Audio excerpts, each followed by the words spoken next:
I'm Kim Insley. Thanks for joining us for Navigating Life Transitions, a podcast where we bring together advisors experienced in financial life planning to talk about ways to navigate life's biggest changes, challenges, opportunities, and decisions. From growing a family to losing a loved one, promotions to retirement, marriage to divorce, we discuss these pivotal moments that could benefit from the guidance that a financial advisory team can provide. Today, we'll be talking about navigating abundance in your longevity plan. Now that your resources have grown and you are charitably inclined, what comes next? How do you embrace and maximize this opportunity, whether that means giving to causes that are important to you or volunteering your time? Joining me are two advisors from JNBA Financial Advisors, serving clients in Minnesota, Florida, and throughout the U.S.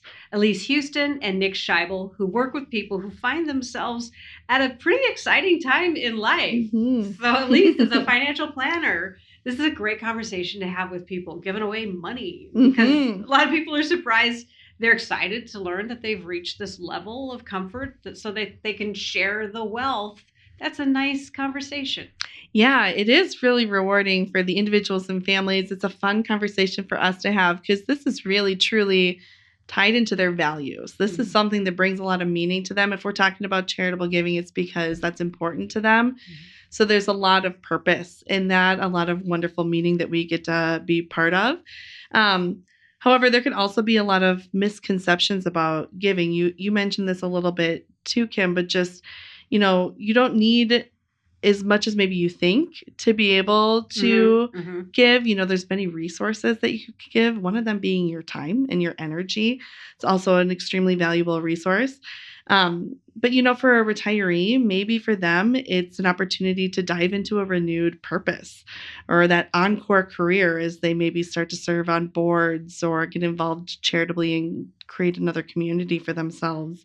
Maybe someone younger is just wanting to give back to the community they live and work in, allowing them to not only expand their own networking, helping them to feel maybe more connected to causes that they know are important to them as well. So again, it's just a chance to align your resources, be them financial or time, with the things that really inspire you most and are most important to you. Yeah, and the creativity is a big part of this. So Nick, there are a number of different ways, very creative ways to make this impactful. Yeah, you mentioned a couple of things. You mentioned life transitions and you mentioned abundance. And that's often where we get involved with talking about charitable giving. For a lot of people during their lifetime, most of the giving is just giving from income, writing a check, maybe a credit card, making a gift along the way. But when you reach that point where you are kind of navigating abundance, a lot of people realize, and we can help people realize, that there's an opportunity to start giving from assets as well, not just from income. And that's really a point when people start to think more about the organizations they want to support, the type of impact they want to have, and really also the charitable legacy they want to leave behind. Yeah, and I think that the scope of complexity really varies depending a lot on the amount of gifting someone is looking to do, as well as if they want any sort of limitations or just structure around the gift that they're doing. Do they want this to be something that they're doing on an annual basis?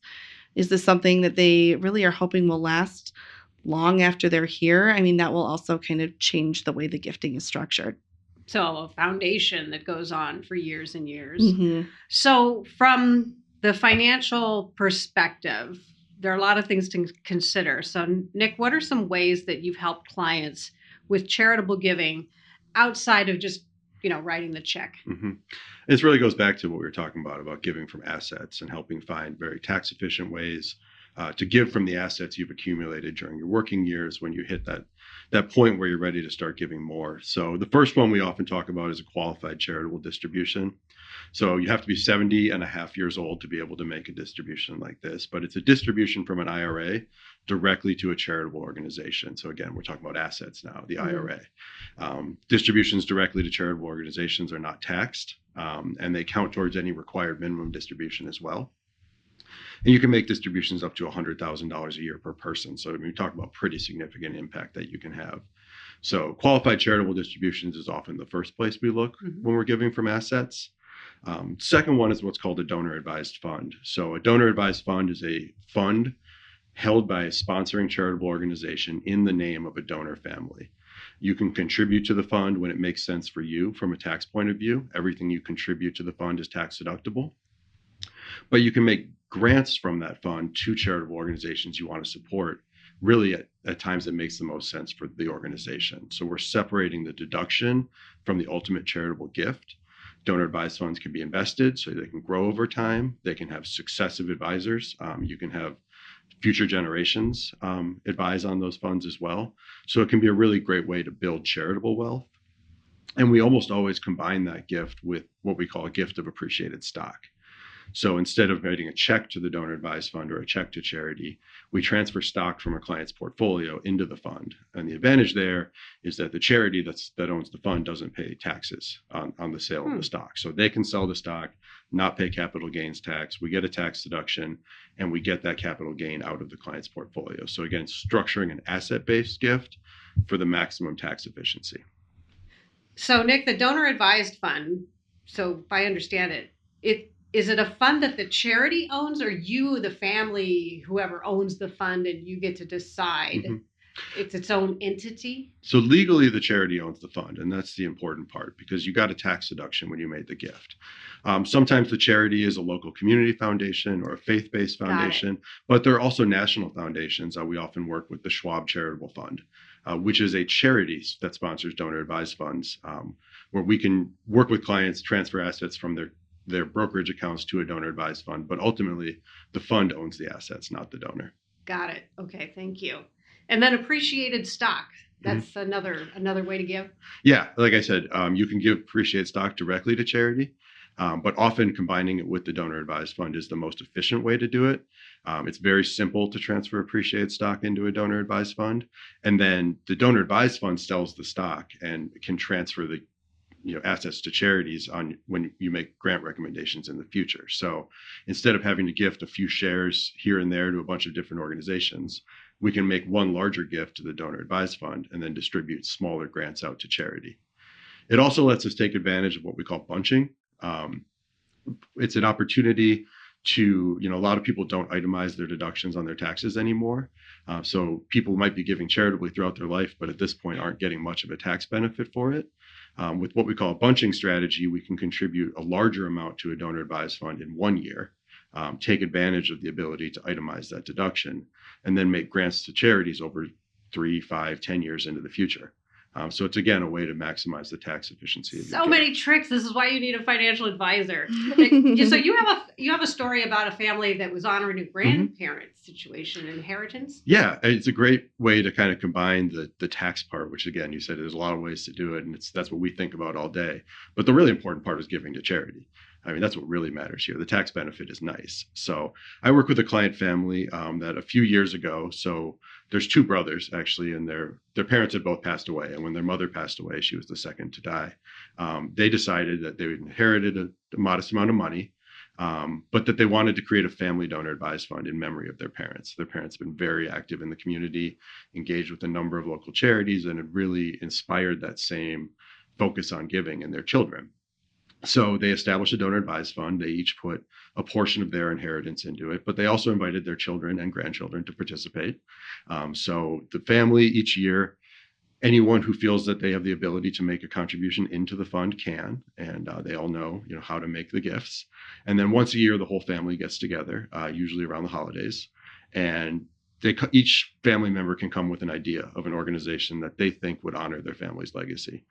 They talk it through. They usually give away $20,000, $25,000 a year from this fund that's now invested and will grow.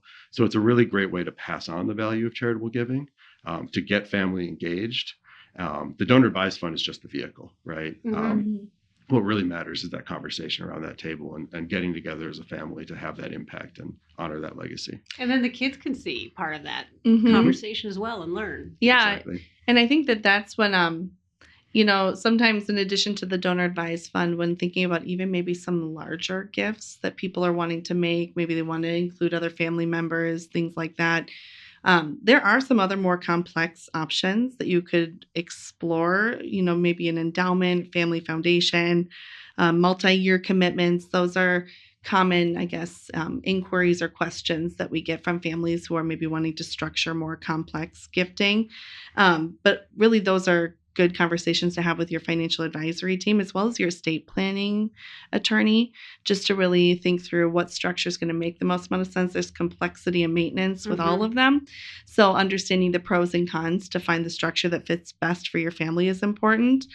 And again, I know we mentioned this before, but the charitable donation, it might not be a financial gift, and that's wonderful too.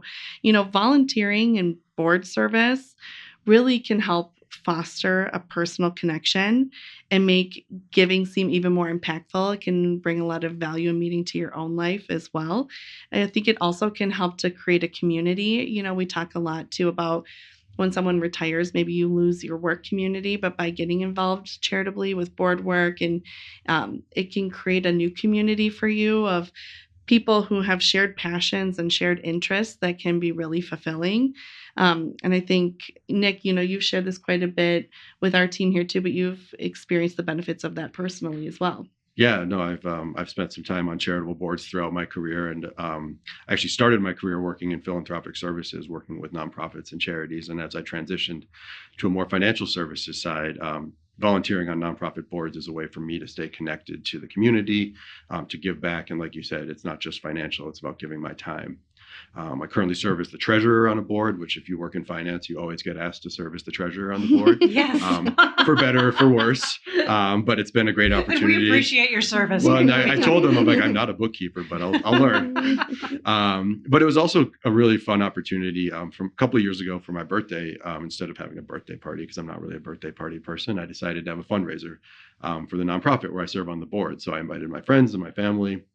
We actually all got together at a brewery, and we did some trivia, we had some contests, and we all raised some money, and we were able to raise a few $1,000s. But it was also an opportunity for me to share with my friends and my family what I really value, help them understand what I'm doing, and get them more engaged to the causes that are important to me. So, you volunteering, you don't even know how big your network is, but it's a really great way, an opportunity to get more connected to the community and more connected to the people around you. I love that idea. And this country runs on volunteers. Absolutely. Where would we be without them? So how ways to help people think through this? If you're just realizing, or, it's just on your radar right now, how do you start to break it down, Nick, and form that actionable plan to give? Yeah, if you're giving from assets, that's great. And a lot of, we're fortunate to work with a lot of people who've reached that level of abundance. But even if you're just giving from income and you're trying to give back with what you can, one of the things we really recommend is making a budget for your giving. We all get asked a lot. I just talked about how I asked all my friends, but of course they ask me too. And maybe they're doing a bike ride for charity, or maybe they're doing some other type of fundraising event. And you want to support everything. No one wants to say no, but we all have limited resources. So one thing we recommend is creating a budget at the beginning of the year. You can put in there the organizations you want to support, the larger gifts you want to make. And I think it also makes sense to set aside an amount for when people ask. So you can say, I have, this amount, this percentage of the amount I'm going to give this year is going to be to things that people want me to support because it's really important to them, whether it's my friends or my family or my coworkers. One, that gives you the ability to say yes, but it also gives you the ability to say no. You might reach a point at the end of the year where you've exhausted that budget, and it's actually pretty easy to say to someone, I think what you're doing is really amazing. I'd love to support it, but it's just not in my budget for this year. Ask me next year. Hopefully I can help. So establishing that budget at the beginning of the year just gives people a framework, and we find more of the money will go to the things that are really important to them. And that's the value of giving is you're giving back to a cause that matters. So that's the other question that comes up is, what should I give to? That's a hard part, right? It's the hardest question to ask, and there is no answer. So what we encourage people to think about is, what would be more meaningful to you? For an example, would it be more meaningful to you to support an organization that's working internationally and helping people all around the world and know that your gift is spread around the whole world? Or would it mean more to you to support an organization that's focused directly on the community where you live? There's no right or wrong answer to that question, but if you talk through that, you can start to get a sense of what really is more meaningful to you. Some people would like to support a large organization that has a really broad reach, and for some people, a smaller organization that's just working with a handful of people, but really changing lives on the ground is more meaningful. So again, there's no right or wrong answer, but those are the types of conversations we like to facilitate. So combined with a budget and a concept of what's meaningful to you, that's how you can start to make gifts that really kind of create that joy of giving that we talk about. I love having the action plan too, and the budget. And if you don't know what that is, you can go back over the previous years and see kind of what you spent. Then it's planful. It's not a surprise. Mm-hmm. Yeah, and to Nick's point, I think sometimes the which organizations to support, that it should be personal, and it is personal. Again, it has to be about your values, what's going to bring you a lot of satisfaction, that you've, put time or money and energy towards a certain cause. But there's a lot of different techniques for giving too, of which Nick covered a handful of them today. And I think that really understanding them all and remembering them all can be a lot. So I know on our website, we also have a charitable gift planning checklist at JNBA.com. That's hopefully just a helpful tool as well, along with talking to your financial advisor about this and what's important to you, to then determine how best to put some of this abundance that you mentioned into action in a way that's really meaningful and personal to you. Mm-hmm. It's a great way to, leave a legacy, help your community, do something that you feel good about. And it always ends up that you feel the benefit of that gift, I think, more than anybody else, because you feel good about yourself. Yeah. Well, thank you both, Elise and Nick, for the conversation. And we want to thank our listeners, too. And we hope that you'll listen to our other Navigating Life Transitions podcasts. There's a full list of available episodes online right now. JNBA Navigating Life Transitions.com. It's all one word. JNBA Navigating Life Transitions.com. And you can always help yourself to the free resources. Elise just mentioned one of them on JNBA's website, jnba.com. If you have questions about charitable giving, or you want to learn more about how JNBA can help you with your financial life goals, just give them a call at 952-844-0995. You can also use the contact form on jnba.com to schedule a complimentary, no-obligation call with their experienced multi-generational team. Thank you again for listening. I'm Kim Insley, and I look forward to navigating more life transitions with you on our next podcast. Important disclosure information. Past performance may not be indicative of future results. Different types of investments involve varying degrees of risk. Therefore, it should not be assumed that future performance of any specific investment or investment strategy, including the investments and/or investment strategies recommended and/or undertaken by JNBA Financial Advisors, or any non-investment related content made reference to directly or indirectly in the podcast, will be profitable, equal any historical performance levels, be suitable for your portfolio or individual situation, or prove successful. JNBA is neither a law firm nor a certified public accounting firm, and no portion of its services should be construed as legal or accounting advice. Moreover, you should not assume that any discussion or information contained in this podcast serves as a receipt of or as a substitute for personalized investment advice from JNBA. Please remember that it remains your responsibility to advise JNBA in writing if there are any changes to your personal, financial situation, or investment objectives for the purpose of reviewing, evaluating, revising our previous recommendations and/or services, or if you would like to impose, add, or to modify any reasonable restrictions to your investment advisory services. A copy of our current written disclosure brochure discussing our advisory services and fees is available upon request. The scope of the services to be provided depends upon the needs of the client and the terms of the engagement.